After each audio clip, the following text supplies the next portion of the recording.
lot of people and a lot of girls very recently have been writing in and asking on how to cope with their parents. And these are like, you know, my mom wants me to get married, or they're not understanding the career path that I want to take. So what I've done is I put like a few thoughts together, and based on some of my personal experiences and how I've dealt with my parents and the issues that I've had with them.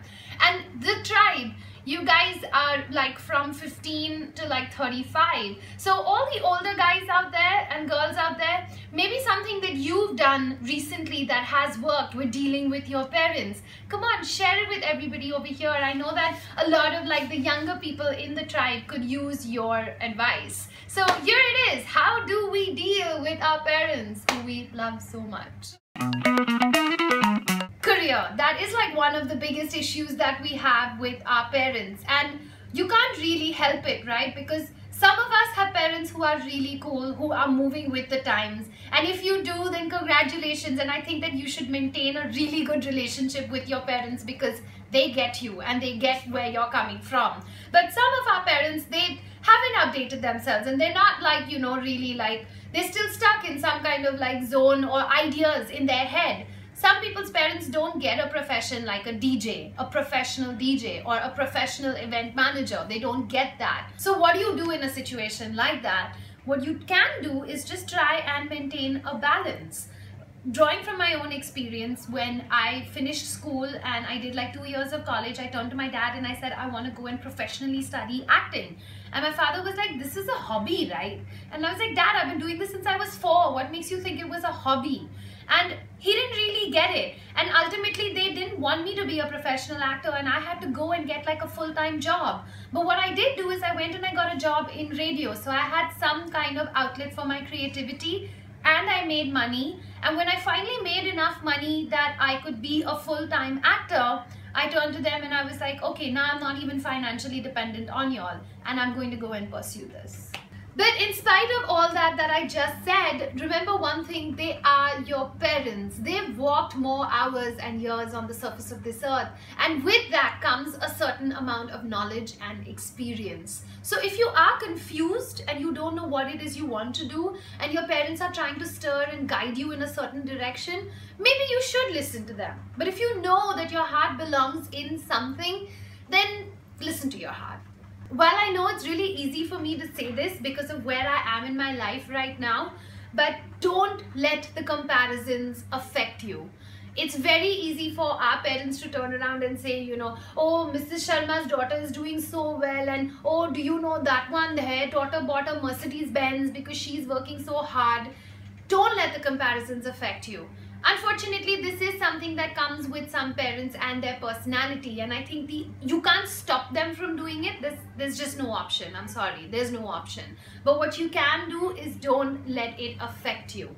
Unless you're doing really, really badly and you feel like your parents are also doing this to motivate you to do a little well in life, just try and not let the comparisons affect you.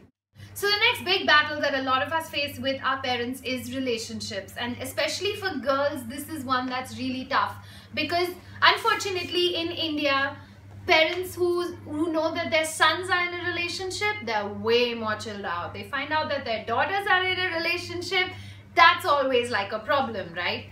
And they come from a space of love. They come from a space of protectiveness.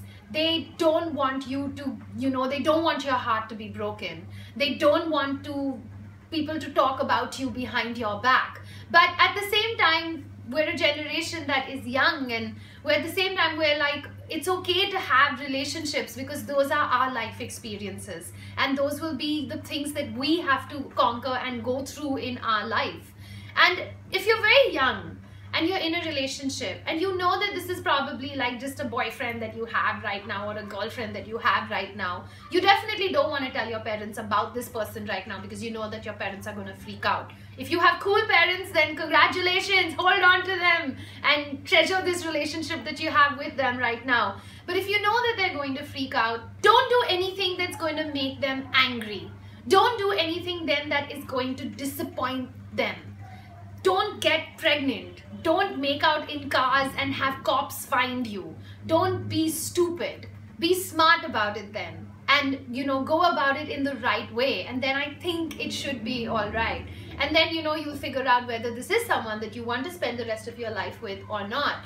And if you're in that situation, you're like a little older now and you're dating someone that you feel like you want to spend the rest of your life with, but you know that your parents are not going to allow you all to get married, I think the best thing at that point is to really make sure that the two of you are in a very good space when it comes to your careers, when it comes to your personalities, and it comes to where you are in life at that point. Because if you're in a really nice, secure place, you're financially independent, it's much easier to break that kind of news to your parents. They love you. At the end of the day, they may say कि मैं आपसे बात नहीं करूँगी और मैं आपको घर से निकालूँगी, but at the end of the day, they're your parents and they will forgive you and they won't spend the rest of their lives not talking to you. Teenage angst is something that we all at some point will suffer from, but I want you to realize that it feels like this year is just not ending. It feels like this week is going on forever, but I promise you the clock is ticking and time is going and it will change. You need to understand that your parents come from a real space of love.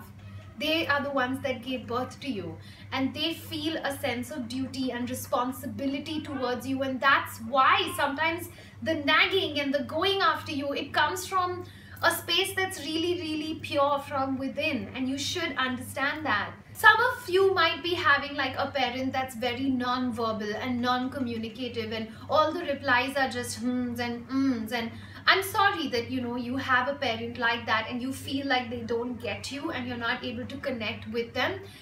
I would suggest that maybe you could try and find like an older cousin or an uncle or an aunt, someone who you feel that you can relate with and try and bond maybe with them. And through them, I think the message will automatically reach your parents, and that could be another way of trying to deal with them. I hope this was helpful to you, and if these are issues that you've already dealt with and coped with in your life, then I would really request you to leave your suggestions in the comment section below. Help out the younger people that we have in our tribe and give them a few ideas about how you've coped with your parents. Like, comment and subscribe, and if you've just joined the tribe, I think you're in for a good ride. I'll catch you again soon. Ciao. Jerusalem's importance in the world stems from the fact that it's considered a holy pilgrimage site to followers of three of the world's major religions: Christianity, Judaism, and Islam. In the next 4 minutes, about 24 million chemical reactions will take place in every cell inside you, while your heart will pump blood around your body at least 5 times.